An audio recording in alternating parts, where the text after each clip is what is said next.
Les manifestations se sont poursuivies pour la 4e nuit consécutive en Géorgie, suite à la décision du gouvernement de suspendre les négociations d'adhésion à l'Union européenne.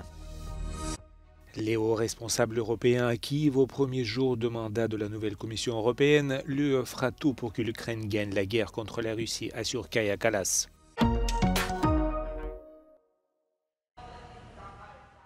Les manifestations se sont poursuivies pour la 4e nuit consécutive en Géorgie, suite à la décision du gouvernement de suspendre les négociations d'adhésion à l'Union européenne.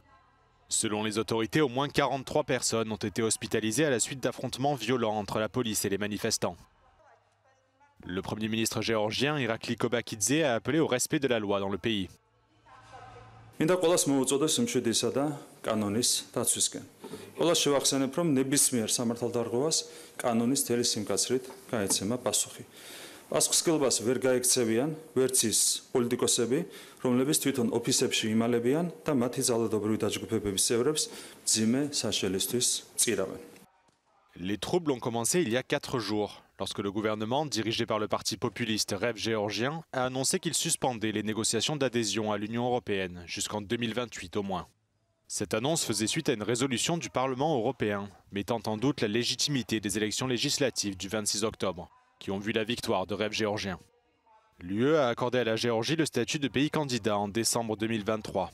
Mais Bruxelles a suspendu ce processus au début de l'année, après l'adoption par Tbilissi d'une loi controversée sur l'influence étrangère, largement considérée comme une atteinte à la démocratie. Entre-temps, Irakli Kobakidze a déclaré que la présidente Salomé Zourabichvili devait quitter son poste à la fin de son mandat, au plus tard ce mois-ci. La chef d'État pro-UE a toutefois promis de rester pour soutenir les manifestants et affirme que le gouvernement illégitime n'a pas le pouvoir de choisir son successeur. The elections that led to this parliament and then to the government are not legitimate. They are not recognized by anyone. They have not been recognized by the Georgian population in the first place. They have not been recognized by the political forces in the country. Salomé Zourabichvili affirme par ailleurs que la Russie a mené ce qu'elle qualifie de guerre électorale contre la Géorgie, comme elle l'aurait fait lors des récentes élections en Roumanie et en Moldavie. Le président du Conseil européen, Antonio Costa, a annoncé que l'Union européenne ouvrirait 2 groupes de négociations d'adhésion avec l'Ukraine au cours du premier semestre 2025. Costa et la nouvelle chef de la diplomatie européenne, l'Estonienne Kaja Kallas, ont effectué une visite surprise à Kiev le premier jour du mandat de la nouvelle Commission européenne. Costa, l'ancien Premier ministre portugais, a également exposé les détails de l'aide financière supplémentaire accordée à l'Ukraine.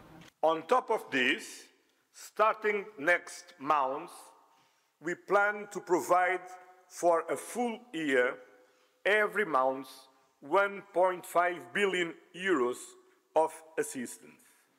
This money comes from the proceeds of Russia's frozen assets and can also be used for military purposes.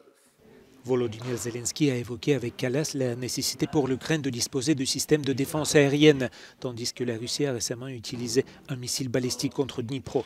Kallas a rassuré que l'UE ferait tout le nécessaire pour que l'Ukraine gagne la guerre contre la Russie.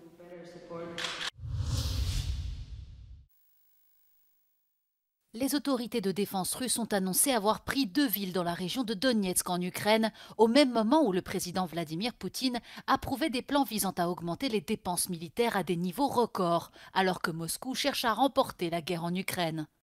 Selon le ministère russe de la Défense, les militaires ont également frappé les infrastructures des aérodromes militaires ukrainiens, des ateliers d'assemblage de drones et des entrepôts. De son côté, l'armée de l'air ukrainienne affirme avoir pris note des attaques et ajoute que la Russie avait lancé 78 drones dans la nuit depuis les villes de Koursk, Orel et Bryansk. Kiev a également déclaré avoir bloqué environ 32 drones, tandis que les responsables ukrainiens sur le terrain ont affirmé qu'au moins 11 civils ont été tués par les frappes russes. La région de Kherson était l'une des 4 régions que Moscou a annexées illégalement en septembre 2022. 9 mois plus tard, une contre-offensive ukrainienne a permis de reprendre les zones occidentales dans la région, y compris la capitale régionale du même nom.